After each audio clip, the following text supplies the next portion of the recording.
Hi friends, Ayyanar துணை சீரியலில் இன்றைக்கி நாளைக்கான எபிசோடு பார்க்கலாம். புதுசாக பார்க்குறவங்களா இருந்தால் சப்ஸ்கிரைப் பண்ணிக்கோங்க, லைக்கு ஹைப்பு கொடுத்து விடுங்க. வாங்க வீடியோக்குள்ளே போகலாம். நேற்றுக்கு எபிசோடு எதில் முடிச்சிருப்பாங்கன்றது பார்த்தீங்கன்னா, சேரன் வந்து நிலாவையும் சோழனையும் சைட்டுக்கு வர சொல்லியிருப்பார் இல்லைங்களா. அப்படியே எபிசோடு முடிச்சிருப்பாங்க. இன்றைக்கி வந்து பார்த்தீங்கன்னா அதுலேருந்து தான் கண்டினியூ ஆகும். நிலாவும் சோழனும் வந்து அந்த சைட்டுக்கு வந்தோடனே, அண்ணா எதுக்கு நான் வர சொன்னீங்க அப்படின்ற மாதிரி தான் வந்து கேட்பார்.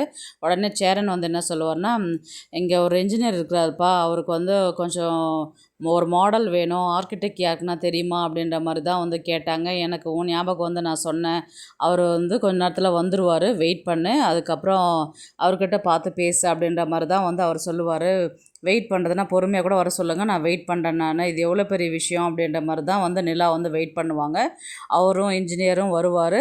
அதுக்கப்புறம் வந்து இத்தனை ஸ்கொயர் ஃபீட்டு, இவ்வளோ இடம் இருக்குது, நீங்கள் இந்த மாடல்லாம் வச்சுருக்கிறீங்களா அப்படின்ற மாதிரி கேட்பாங்க. நான் வச்சுருக்கிறேன், ஆல்ரெடி எங்கே முடிச்சிங்க, ஆல்ரெடி ஒர்க் பண்ண எக்ஸ்பீரியன்ஸ் இருக்கா அப்படின்ற மாதிரி கேட்பாங்க. 6 மந்த் இருக்குது, இப்போ வந்து ஓனாக வந்து பிஸ்னஸ் பண்ணுறதுக்காக இருக்கிறோம் அப்படின்ற மாதிரி தான் வந்து சொல்லுவாங்க. நல்ல விஷயந்தான் அப்படின்ற மாதிரி சொல்லிவிட்டு, சரி நீங்கள் சொன்ன மாடல் எனக்கு பிடிச்சிருக்குது, ஒரு மீட்டிங் இருக்குது, அதில் நீங்கள் வந்து கன்சல்ட் பண்ணிவிட்டு பேசிட்டிங்கன்னா அதுக்கப்புறம் மெயில் அனுப்பிச்சி விட்டுட்டா எங்களுக்கு அந்த ப்ராஜெக்ட் பிடிச்சிருந்தா அதை வந்து பண்ண ஆரம்பிச்சிடலாம் அப்படின்ற மாதிரி தான் வந்து அவர் சொல்லிவிட்டு கிளம்புவார்.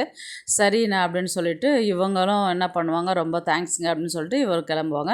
அதுக்கப்புறம் சேரனுக்கு வந்து தேங்க்ஸ் சொல்லுவார். நிலா தேங்க்ஸ் சொல்லுவாங்க. ஏன்பா தேங்க்ஸ் எல்லாம் சொல்லிக்கிட்டு விடுப்பா அப்படின்ற, நீ நல்லா இருந்தால் நாங்களும் நல்லா இருப்போம்ல அப்படின்ற மாதிரி தான் வந்து சொல்லுவாங்க. சரின்ட்டு அடுத்தது வந்து பார்த்திங்கன்னா இவங்க வீட்டை தான் காமிப்பாங்க. வீட்டில் வந்து பார்த்திங்கன்னா இவர் நடேசனை வந்து சாப்பிட்டுருப்பார். இன்னும் டைம் ஆச்சு, இன்னும் நிலாவும் சோழனையும் காணோமே அப்படின்ற மாதிரி வந்து சேரன் வந்து கேட்பார். அதுக்கப்புறம் தெரிலண்ணா கால் பண்ணாங்க, வந்துட்டுருக்குறேன்னு சொல்லிட்டு சொன்னாங்க அப்படின்ற மாதிரி தான் வந்து பாண்டியன் வந்து சொல்லுவார். அப்புறம் பாண்டியனும் பல்லவனும் என்ன பண்ணுவாங்க, அண்ணா இப்போ நீ சமைக்கிறேன், கல்யாணம் ஆனதுக்கப்புறம் வந்து சந்தா சமைப்பாங்களா அப்படின்ற மாதிரி கேட்டதுக்கு, ஏன்னா நானே தான் சமைக்கிறேன்னு, இல்லை அவங்களும் ஹெல்ப் பண்ணுவாங்க, நான் சமைப்பேன், இல்லைன்னா அவங்க சமைக்கலாம்னா பரவாயில்ல, நம்மளே வந்து சமைக்கலான்னு அப்படின்ற மாதிரி வந்து பல்லவனும் பாண்டியனும் சொல்லுவாங்க. அதுக்கு என்னடா சமைச்சிட்டா போச்சு அப்படின்ற மாதிரி தான் வந்து இவர் கிளம்பி போவார். அதுக்கப்புறம் வந்து சேரன் வந்து ஃபோனில் சந்தா அமிச்ச மெசேஜ்லாம் பார்த்து சிரிச்சிட்ருப்பார். ஏதோ ஃபோனை பார்த்து அண்ணா சிரிச்சுட்டு இருக்குது, நான் வானா பார்க்கலாம் அப்படின்ற மாதிரி பல்லவன் வந்து பாண்டியன்கிட்ட சொல்லுவார். இவங்க 2 பேரும் ஓடி வந்து அந்த ஃபோனை பிடுங்கி பார்ப்பாங்க. வெறும் எமோஜி இது தான் அமுச்சிருக்குறாங்க, இதை பார்த்தா அண்ணா இப்படி சிரிச்சிட்டு கிடக்குந்த அப்படின்ற மாதிரி தான் வந்து பல்லவன் சொல்லுவார். இதெல்லாம் பர்சனல்டா, உள்ளே போய் பார்க்காத அப்படின்னு சொல்லிட்டு பாண்டியன் வந்து ஃபோனை வாங்கி அண்ணங்கிட்ட கொடுத்துருவாங்க. அதுக்கப்புறம் வந்து பார்த்திங்கன்னா சோழனும் நிலாவும் வருவாங்க. நடேசன் வந்து சாப்பிட்டுட்டு அப்போ தான் வெளியில் போவார். அதுக்கப்புறம் வாங்க அங்கிள், உங்ககிட்ட கொஞ்சம் பேசணும் அப்படின்னு சொல்லிட்டு, நான் இப்போ தான்மா சாப்பிட்டேன் நான், உள்ளே தான் வாங்கலேன் அப்படின்ற மாதிரி தான் வந்து உள்ளே வந்து எல்லாருக்கிட்டையுமே வந்து பத்திரிக்கை அடிச்சுட்டு வந்திருப்பாங்க. அதை சாமி முன்னாடி வச்சு கும்பிட்டுட்டு அதுக்கப்புறம் எல்லாருக்கும் ஒரு பத்திரிக்கை கொடுப்பாங்க. அதுக்கப்புறம் வந்து பேர் வந்து பார்த்திங்கன்னா செல்வன் வந்து சேரனும், செல்வி வந்து சந்தா அப்படின்ற மாதிரி வந்து பத்திரிக்கை வந்து அடிச்சிருப்பாங்க. எல்லாருக்குமே ஒன்று கொடுப்பாங்க. எவ்வளோ சூப்பராக இருக்குது, எவ்வளோ அழகாக இருக்குது அப்படின்ற மாதிரி பாருங்கள் அப்படின்ற மாதிரி சொல்லியிருப்பாங்க. நடேசன் வந்து சொல்லுவார், ஏமா நடேசன் லாரி சர்வீஸ்ன்னு போடக்கூடாதா அப்படின்ற மாதிரி தான் வந்து நடேசன் வந்து சொல்லுவார். அதுக்கு உடனே சோழன் வந்து என்ன சொல்லுவார்னா, இவர் 10 லாரி வச்சுக்கிட்டு இருந்தார், இவர் லாரி சர்வீஸ்ன்னு போடுவாங்களா, பேர் போட்டதே பெரிய விஷயம் அப்படின்ற மாதிரி தான் வந்து சோழன் வந்து சொல்லுவார். அதுக்கப்புறம் வந்து பார்த்திங்கன்னா சேரன் வந்து என்ன சொல்லுவார்னா, ஏன்பா இவ்வளோ செலவு பண்ணி கல்யாணம் பண்ணுறீங்க, இப்போ பாரு பத்திரிக்கை அடிக்கிறது, அது சாப்பாடு போடுறது அதெல்லாம் பேசுகிறான், இதுக்கெலாம் நிறைய செலவாகும்ப்பா, அந்த அளவுக்குலாம் கையில் காசு கிடையாது, எப்படிடா நீங்கள் மேனேஜ் பண்ணுறீங்க அப்படின்ற மாதிரி தான் வந்து சேரன் கேட்டார். உடனே பல்லவனை வந்து என்ன சொல்கிறாருன்னா, சோழன் அண்ணாக்கு நீ எல்லாத்தையும் இழுத்து போட்டு செஞ்ச இல்லைண்ணா, அதனால் அவர் சோழன் செய்வாரண்ணா உங்களுக்கு அப்படின்ற மாதிரி தான் வந்து சொன்னதுக்கு, ஏன்டா பழி வாங்குறியா அப்படின்ற மாதிரி தான் வந்து சோழன் வந்து சொல்லுவார். அப்படிலாம் இல்லைன்னா பாண்டி சொல்லுவார், எங்களுக்காக எல்லாமே நீ செஞ்சுக்கிற, எங்களுக்கு ஒன்றுனா நீ ஓடி வர, உனக்கு கல்யாணம் தானே, அது அந்த விஷயத்தை நாங்கள் பார்க்க மாட்டோமா, நாங்கள் எடுத்து செய்ய மாட்டோமா, நீ எதை பற்றி யோசிக்காத, ட்ரெஸ் பண்ணிவிட்டு வந்து மட மேடையில் உட்காரு, கல்யாணம் பண்ணு, அதுதான் உன் வேலை அப்படின்ற மாதிரி தான் வந்து பாண்டியனும் சொல்லுவார். அதுக்கப்புறம் வந்து பேரெல்லாம் பார்த்துட்டு, சூப்பராக இருக்குது, அழகாக இருக்குது, இங்கே பாருடா உன் பேர் போட்டிருக்கிறேன், பக்கத்தில் வானதி போடவே இல்லைன்னு சொல்லிட்டு அதுக்கு எதனா சண்டை வாங்க மாட்டா அது வானதி அப்படின்ற மாதிரி தான் வந்து சோழன் கேட்பாரு. அதெல்லாம் இல்லைடா அப்படின்ட்டு இவர் மனசுக்குள்ளே வந்து ஒருவேளை ஏன் என் பேரை போடலன்னு கேட்டு சண்டை வாங்குவாளோ அப்படின்ற மாதிரி மனசுக்குள்ளே நினச்சது வந்து வெளியிலே கேட்குதுன்ற மாதிரி சோழன் வந்து கிண்டல் சொல்லுவார். டேய் நீ மனசில் நினைக்கிறது எனக்கு இங்கே கேட்குதுடா அப்படின்ற மாதிரி அவர் சொல்லுவார். இருந்தாலும் பயமாக தாண்டா இருக்குது, ஏன்டா புது புது பொருளையா கிளப்பி விட்ற நீ அப்படின்ற மாதிரி தான் வந்து பாண்டியன் வந்து சொல்லுவார். சேரன் தான் வந்து ரொம்ப செலவாயிட போகுதுப்பா, அப்புறம் கஷ்டம் நம்மளுக்கு தான் அப்படின்ற மாதிரி சொல்லுவார். ஆனால் நீ அதை பற்றிலாம் எதுவும் யோசிக்காத, உன் வேலையை மட்டும் நீ பாரு அப்படின்றாங்க. அடுத்த நாள் வந்து காலையில் பார்த்தீங்கன்னா ஜவுளி கடைக்கு தான் போகிறாங்க. அவங்க நிலாவும் சோழனும் வந்து உங்களுக்கு எப்படி கல்யாணம் பண்ணுறது உங்கள் சைடில் எப்படி பண்ணுவாங்களோ அதுக்கேற்ற மாதிரி ட்ரெஸ் எல்லாம் இங்கே இருக்குது, எல்லா விதமான ட்ரெஸ்ஸும் இருக்குது, நீங்கள் உங்களுக்கு எப்படி பிடிச்சிருக்குதோ அதை வாங்கிக்கோங்க அப்படின்ட்டு நிலாவும் சோழனும் சொல்லுவாங்க.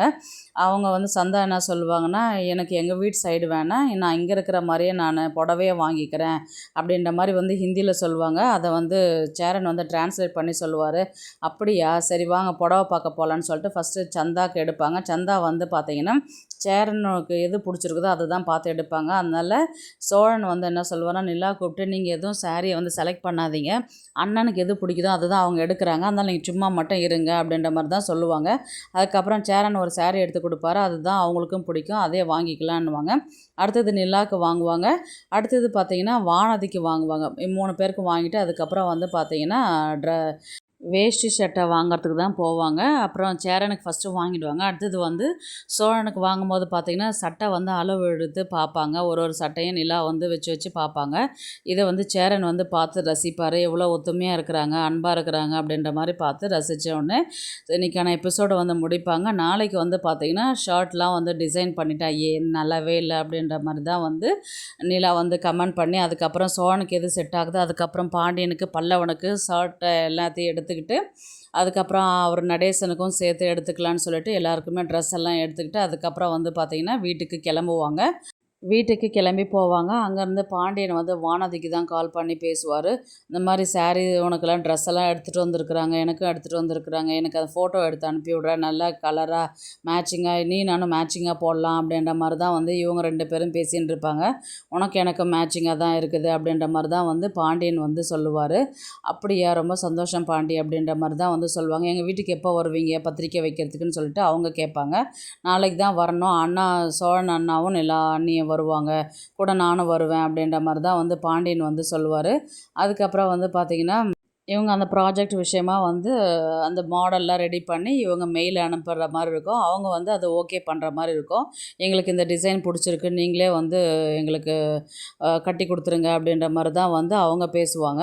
அதுக்கப்புறம் வந்து பார்த்திங்கன்னா ரொம்ப சந்தோஷம்ண்ணா அப்படின்ற மாதிரி தான் இவங்க நிலா வந்து அவங்கக்கிட்ட பேசுவாங்க. இதை வந்து சேரன்கிட்ட வந்து தேங்க்ஸ் சொல்கிற மாதிரி தான் வந்து கொண்டு போவாங்க.